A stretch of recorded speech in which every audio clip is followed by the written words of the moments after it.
lagi dari bahasa itu nggak perlu diajarin, dari itu banget kan begitu, sehat kaya gitu ya, itu ridho.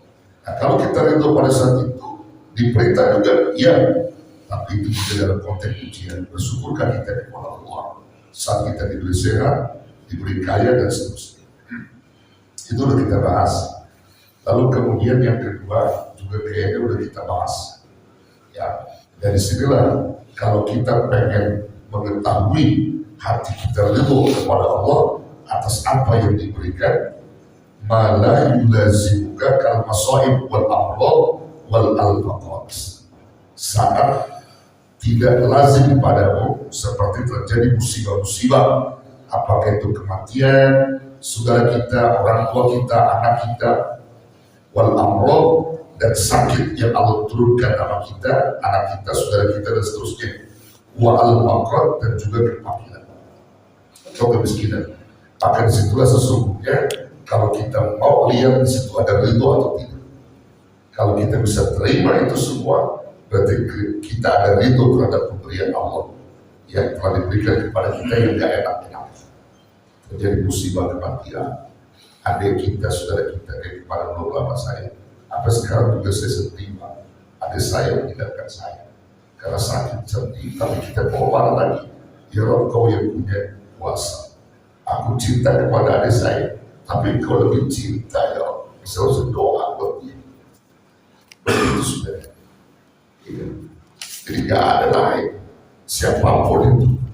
Kalau saya sholat, saya ibadah saya doain mas saya, semua kokong saya. Begitu. Kenapa? Karena mereka memang dicintai nama Allah. Lebih dulu mereka diambil sama Allah. Bahkan gimana kalau kita tidak ridho, apa kita kecewa? Enggak. Nah, udah waktunya Allah panggil. Tapi yang jelas kita selalu sampaikan doa-doa untuk begitu sudah beratnya terjadi musibah. Yang terjadi musibah kepada kita, anak kita, saudara kita.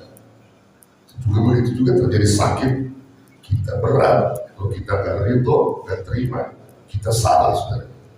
Yang begitu juga kesusahan, kefakiran, kalau Allah ujikan kita susah, maka mau tidak mau kita terima itu, saudara. Begitu yang disampaikan dalam kitab ini. Makanya disebut haram alaika at-tabarruma bisyai'in min dzalik. Maka haram atas kamu at-tabarruma bisyai'in min dzalik, merasa gelisah dan gundah dengan sesuatu dari hal yang demikian itu. Kita nggak boleh mengundang sakit nih, kesel sama Allah, kita gundah bulanan, kita kesel, nggak boleh. Yang terjadi musibah, anak kita meninggal, anak kita misalnya, kita gundah bulanan, kesel, gelisah, nggak boleh. Haram hukumnya. Jadi kita harus terima, kita hanya bisa berdoa kepada saudara-saudara kita yang mendahului kita, menyentuh arasnya Allah agar Allah memberikan yang terbaik dengan begitu. Ya, atau kamu autadza'indahu, merasa cemas, yang gak terima begitu dengan musibah ini, itu haram hukumnya. Nah, yang lebih sempurna lagi bagimu, katanya, wal akmalu laka, sempurna itu semua bagimu, antardo wa tusallim, manakala kamu ridho dan kamu berserah diri kepada Allah atas apa yang menimpa kamu yang tidak enak itu, apakah itu sakit, kematian saudara, orang tua, anak kita itu kita pasrah, itu yang sempurna iman, katanya. Dan nanti Allah akan ridho terhadap kamu begitu. Nah, ulama-ulama kita sudah menyatakan bahwa kerinduan itu bisa terjadi pada siapapun orang beriman, manakala sudah menyatukan hatinya terhadap kerinduan Allah Subhanahu wa Ta'ala melalui amalia-amalia. Yang kalau dalam bahasa tasawuf dikatakan orang yang bisa gampang ridho atas keputusan Allah, ada sifat yang tumbuh dalam qalbunya yang disebut dengan al-ma'iyyatul ilahiyah. Al-ma'iyyatul ilahiyah, bersama Tuhan, bersama Allah. Jadi adanya kebersamaan diri mereka kepada Allah. Jadi Allah selalu bersama dengan dia. Dia selalu bersama dengan Allah, atau dia jadikan kebersamaan yang mutlak antara dia dengan Tuhan. Itu namanya sifat al-ma'iyyatul ilahiyah.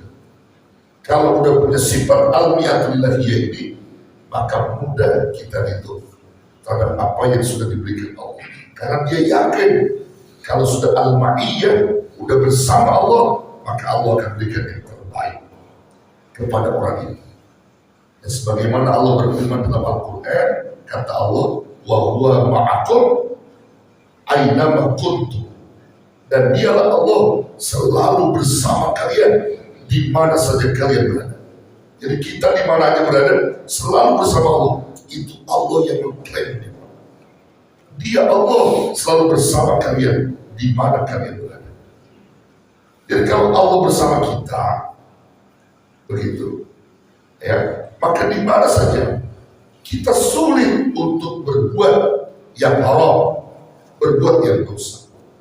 Karena kita udah akuin Allah selalu bersama kita, sehingga kita sulit mempuji orang, kita sulit memfitnah orang, kita susah menghibah orang. Ada Allah. Kita sulit mengambil hak yang bukan milik kita. Ada Allah. Kita sulit korupsi. Ada Allah. Itu kira-kira. Itu yang dikatakan al-ma'iyyatul ilahiyah. Sehingga itu akan hadir. Allah bersama kita. Jadi gak ada lagi itu yang namanya kebohongan-kebohongan, saudara. Lebih-lebih dia berbuat sesuatu yang onar dan seterusnya. Karena Allah selalu hadir. Nah, ada ulama di Mesir itu pada masa ini ulama besar. Ulama besar itu kunyahnya, nama samarannya atau nama yang terkenalnya, nama yang dikenalnya itu, beliau punya nama itu adalah Zunnun al-Misri. Zunnun al-Misri itu nama samarannya atau nama yang dikenalnya. Zunnun al-Misri, kunyah. Kalau orang Batak bilang poyokan namanya. Dia ulama besar dan banyak ulama-ulama yang ngaji kepada dia. Tapi nama aslinya adalah Sauban bin Ibrahim. Namanya siapa? Sauban bin Ibrahim. Beliau adalah salah seorang ulama di masanya yang mengetahui tentang rahasia Asmaul Husna. Dari sekian banyak ulama, dia yang timbul, yang memahami rahasia Asmaul Husna itu. Ya, Asmaul Husna apa enggak tuh? Apa enggak? Ya, Al-Malik, Al-Qudus, As-Salam, Al-Muhaimin, dan seterusnya. Ada 99 itu. Ya, ada 99